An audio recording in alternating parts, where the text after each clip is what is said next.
From a distance, the two teenage girls running out of the park sounded like they were laughing. But in seconds, it was clear.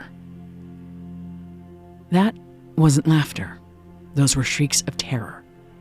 Two girls, barely 16 years old, their faces bathed in blood, were screaming for help.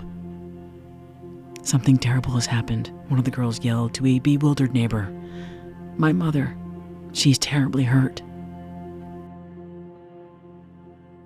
What seemed like a freak accident soon proved to be a vicious and fatal attack, committed, the police believed, by the two teenage girls. This murder case, which first took place in the 1950s, was the most notorious in New Zealand and would go on to be the inspiration for one of the most influential independent films of the early 90s, Heavenly Creatures. So what did that film get right? And what did it get very, very wrong? Find out in this episode of Dead Sleep. I'm Nancy Miller, and thank you for listening to Dead Sleep, True Crime for Bedtime, where I tell true crime classics that are gripping, not too graphic, made for uninterrupted nighttime listening. Dead Sleep is independent and ad-free, so if you like the show, follow, review, and subscribe. And with that, let's settle in for the night, close our eyes, and get ready to fall dead asleep with the Dead Sleep True Crime for Bedtime version of Heavenly Creatures.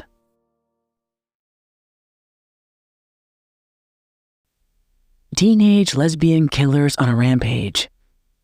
That's the headline. The gist of it, anyway. That Fran Walsh remembered. A strange story about two twisted, evil teenage monsters that she couldn't forget. It was the early 1990s. Fran Walsh was a cool and edgy screenwriter living in Wellington, the capital city of New Zealand. This being the 1990s, Fran's look was peak grunge. Fran liked giant sweaters and floral print dresses worn with black combat boots, her hair thick and dark in a messy bob, her eyebrows tweezed into high, thin arches, for a look as striking and dramatic as the screenplays Fran liked to write. And this story, these teenage lesbian killers on a rampage, sounded dark and dramatic. It wasn't a whodunit. Everyone knew their names: Pauline Parker and Juliet Hume. The mystery for Fran was, who were these girls really? What compelled these two best friends to kill a woman one day? And not just any woman. The victim that Juliet and Pauline targeted was Pauline's own mother. The story was always that they were two twisted, evil monsters. Fran took a more skeptical view. Were these girls really twisted, evil monsters? That's what she wanted to find out. To do that, she enlisted the help of her boyfriend, a soft-spoken, shaggy-haired director named Peter Jackson. Peter Jackson knew a lot about evil, twisted monsters. Peter made horror movies. What his movies lacked in budget, they made up for in blood. His movies were very gory, darkly comic, and wildly inventive, perfect for what Fran had in mind. As creative partners, Fran and Peter complemented each other. She was the writer, as pointed and precise as a freshly sharpened No. 2 pencil. Peter was the scribbly, messy genius who'd bring Fran's script to life and find a way to reimagine this familiar true crime tale. The story of Pauline and Juliet had been told before: schlocky books, a stage play, even a 1970s softcore French porn film. But what nobody had done, and what Fran wanted to do, was tell the story from the girl's point of view. there was just one catch. The killers, Juliet and Pauline, they were in their mid-50s now, and they'd each changed their names and vanished from the public eye decades ago.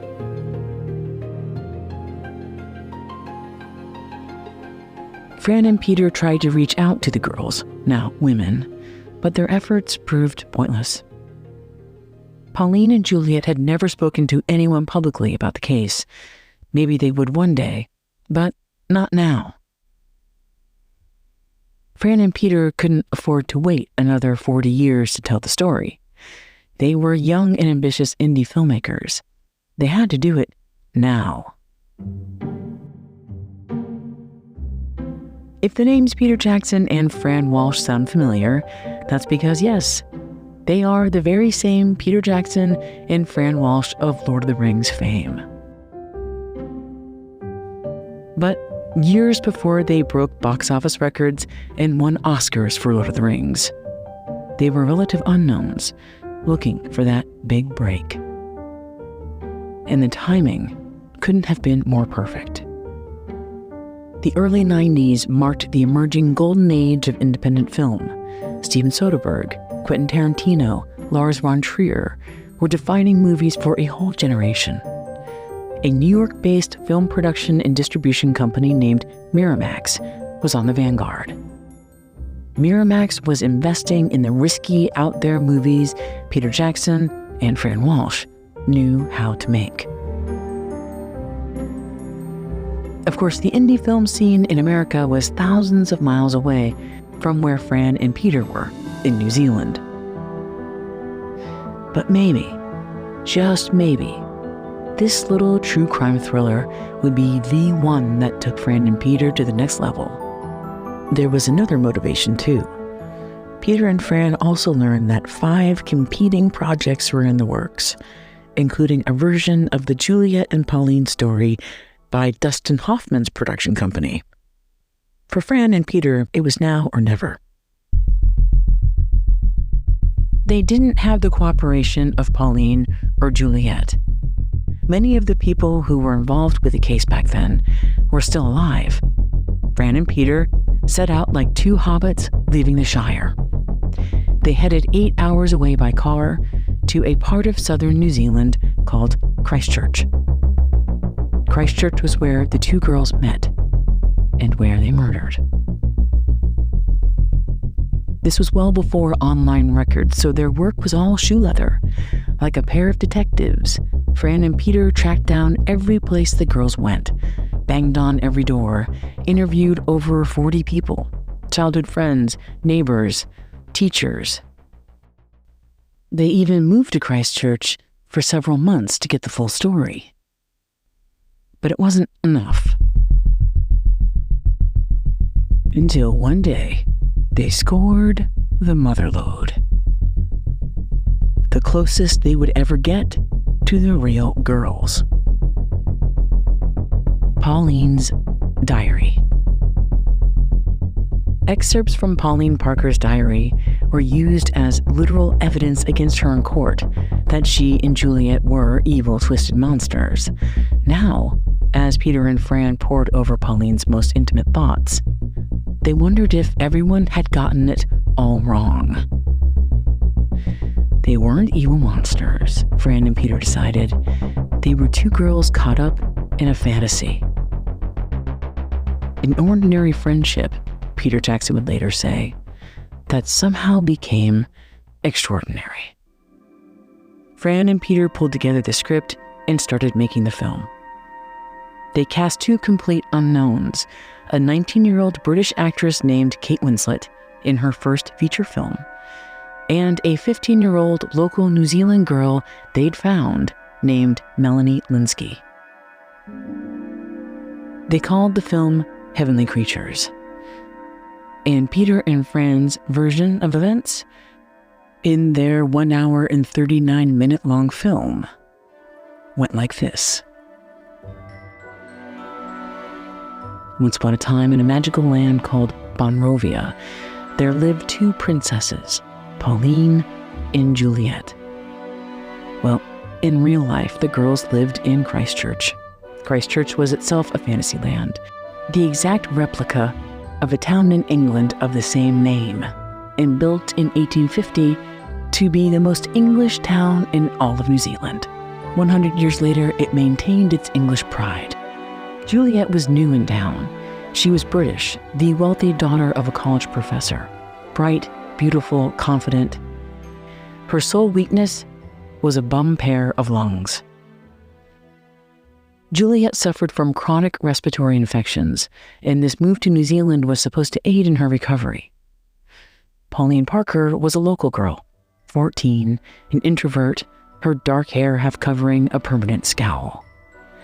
The new girl and the wallflower bonded as outsiders, and they soon built an alternate reality, which they referred to as the Fourth World, which included the Kingdom of Boravnia, one that was filled with high-key drama of romance, revenge, betrayal, like Game of Thrones meets The Real Housewives.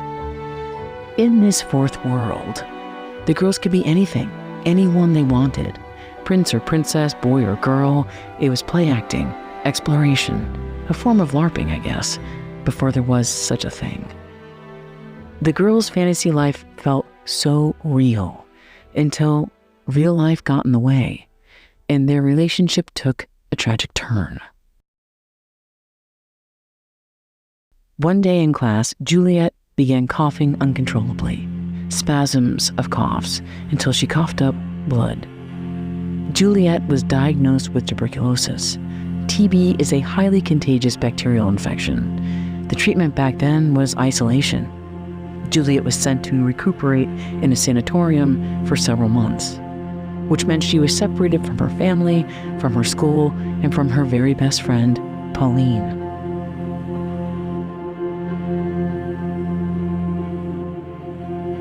The adults in their lives had noticed that the girls were pretty close. Pauline's mother, Honora, in particular, found the friendship troubling. The intimacy between the two girls, her daughter Pauline and Juliet, made her uneasy. When Juliet was sent away to recover from TB, their separation was a relief for Pauline's mother. If Honora hoped those months apart would cool their mutual affection, she was going to be very disappointed. Their separation cultivating a passionate urgency that, from the outside, appeared to be mania. As the local girl, Pauline was embarrassed by her family. They weren't wealthy and cultured like Juliet's family. Pauline longed to be part of that world. And the more time she spent with Juliet's parents, the more she resented her own, especially her mother. Her mother was an obstacle standing between her and a better life with Juliet. Pauline insisted on spending more time at the Humes, and one evening, Juliet's father heard the girls together in the bathtub, laughing and splashing around. Now it was Juliet's father who was concerned about the girls' relationship, which he described as unhealthy and unwholesome. Juliet's father was so consumed by the potential threat of his daughter's queerness. He missed the fact that his wife was having an affair with another man. In the spring of 1954, 2 years after the girls first met, Juliet's world blew apart. Her father lost his job, her parents were getting a divorce, and Juliet and her father were leaving New Zealand. Juliet's father would go back to England. Juliet herself was headed to South Africa, alone, to live with an aunt. No one knew exactly what was wrong with Pauline, but she was sick too. She couldn't keep food down and was losing weight rapidly. Juliet and Pauline's world, both real and fantasy, was coming apart. Pauline contemplated suicide. Without her best friend, what was the point in living? Unless... She scribbled in her diary. She had a plan. She would go with Juliet. She'd help take care of her. Neither one would be left alone. They'd live in South Africa, or Italy, or Hollywood, and write novels and operas together. When Pauline shared this plan with her mother, obviously her mother said no. And that was the turning point, when Pauline's mother became the obstacle. This dark, eternal monolith that Pauline couldn't get past. If Pauline removed the obstacle, she'd be free. Pauline began to fantasize about her mother's death. "People die every day," Pauline scribbled in her diary. "Accidents happen all the time." By June of 1954, Pauline had formed her plan. She kept the specifics to herself, but told Juliet they'd invite her mother on a hike and they'd make it look like an accident. Juliet's job was to bring over something heavy, like a rock or a brick. Pauline later shimmied the rock into a flesh-tone lady's nylon stocking. When the time was right, Juliet was supposed to distract Pauline's mother. Then, Pauline would take care of the hard part. She would do it in such a way that it would look like her mother fell, hit her head. Accidents happen all the time. But on that day in June in 1954, when they were on that hike, the reality wasn't what the girls imagined. Murder never is. It was ugly. It was bloody. It was loud. Reports later said Pauline's mother was struck dozens of times, which meant it didn't, not for 1 minute, look like an accident. The final scene in Heavenly Creatures is of the girls, those moments after the murder, frantically running out of the park covered in blood. Their shrieks revealed more than fear or guilt, but an existential dread. A knowing that what they'd just done, the killing of Honora Parker, the thing that was supposed to keep the girls together, was the very thing that would tear them apart forever. In the film, after that final scene of Kate Winslet and Melanie Lynskey running and screaming, there's a postscript. When the police found Pauline's mother's body, they quickly realized it was murder. A search of Pauline's house revealed her diary, and her diary entries laid out her mother's murder in calculating detail. Juliet and Pauline were quickly taken into custody, charged with murder, and their case went to trial. Both girls were found guilty. Because of their age, they were just teenagers. They managed to avoid the death penalty and were sent to separate prisons in New Zealand. In the end, each girl served just over 5 years. Upon their release, they were given new names, new identities, and just one condition: that the girls never see or speak to each other again. The end. Roll credits. The film Heavenly Creatures premiered at the Venice Film Festival in the summer of 1994. The film won a Best Director award and rave reviews, along with early Oscar buzz. People marveled over the film's special effects, the kind of digital effects that would lay the foundation for techniques later used in Lord of the Rings. The film's young stars, Kate Winslet and Melanie Lynskey, were praised for their breakout performances. Fran and Peter had done it. The film was indeed picked up for distribution by Miramax. An official release date for the film was set. Heavenly Creatures would hit U.S. theaters in November of 1994, 1 month after the release of Pulp Fiction. Peter Jackson's name was now said in the same breath as Quentin Tarantino, Steven Soderbergh, and Lars von Trier. As Peter and Fran did interviews, the big question was, where were Pauline and Juliet now? And were Peter and Fran at all worried that the girls would be exposed? Peter and Fran said they didn't know where they were. Nobody did. They disappeared decades ago, and if they hadn't been found yet, they wouldn't be found now. Besides, Peter Jackson reminded one interviewer, Juliet and Pauline ceased to exist after 1959, the day they walked out of prison and began new lives. And that is what Peter and Fran got wrong. Because 1994 was unlike any other previous year.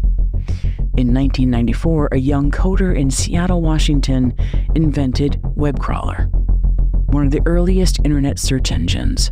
It was a whole new way to search for people, all kinds of people, even people, especially people who didn't want to be found.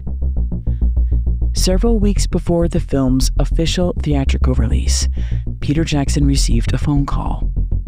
It was a tabloid reporter asking if he wanted to comment on the real identity of Juliet Hume, now that she'd been found. Peter Jackson hoped, naively, this wouldn't happen. He even begged this reporter, please, don't publish this woman's name. But this reporter had the scoop. She had to run with it. It was just too good. Juliet Hume was now an author living in Scotland. And not just any kind of author. The former teenage lesbian murderess was now a successful writer of murder mysteries. Her name was Anne Perry, and she'd been hiding in plain sight this whole time.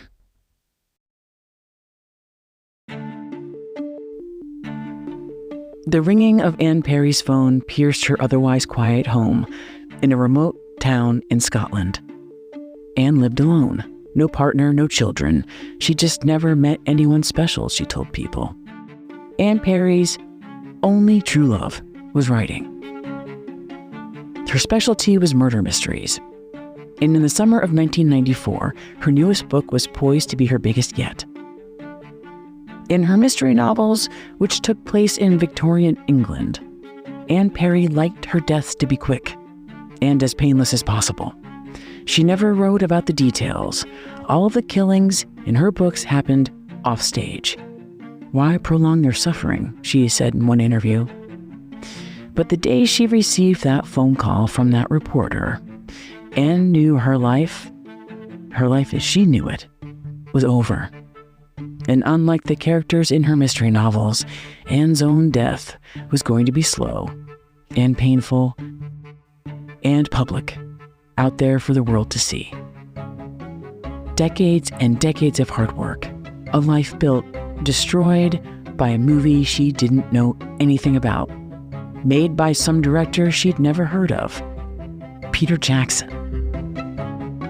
It'd been 40 years. The people making this movie weren't even born yet. How did they possibly know what happened? And what gave them the right to tell her story? Anne wondered, was that even legal? Anne was scared, and she was furious. It'd taken years to break into the publishing industry, years to build her audience to enjoy her work, and here was her past, her distant past, roaring back to ruin her. What made things even more problematic was that Anne was about to be outed twice. First, as a killer, then as a lesbian. In Heavenly Creatures, Peter and Fran never explicitly say it, but the film suggests that the two girls enjoyed a romantic intimacy. And a large part of the conflict between Pauline and her mother was the possibility that her daughter liked girls, especially Juliet. And it was the girl's sexuality that seemed to perturb people even more than the murder. It was a little ironic. Peter Jackson and Fran Walsh had created this whole film as a way of finding justice for these girls. But to Anne Perry, the former Juliet Hume, this wasn't justice. This was an attack, a violation. What was going to happen for Anne next, she had no idea. But she did know that as soon as the newspaper article came out with her name in it, everything she'd done these past 30-plus years would be eclipsed by something that happened when she was 15. And even if her name wasn't Juliet anymore, her story, that story, was hers to tell, and no one else's. So she had no choice. After 40 years in hiding, never saying a word to the press, Juliet was going to come forward. Anne/Juliet would speak publicly for the first time about what really happened. And the saga of Pauline and Juliet wouldn't be a mystery.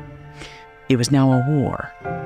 Juliet versus the filmmakers, and a battle over who gets to tell another person's story and present it as the truth.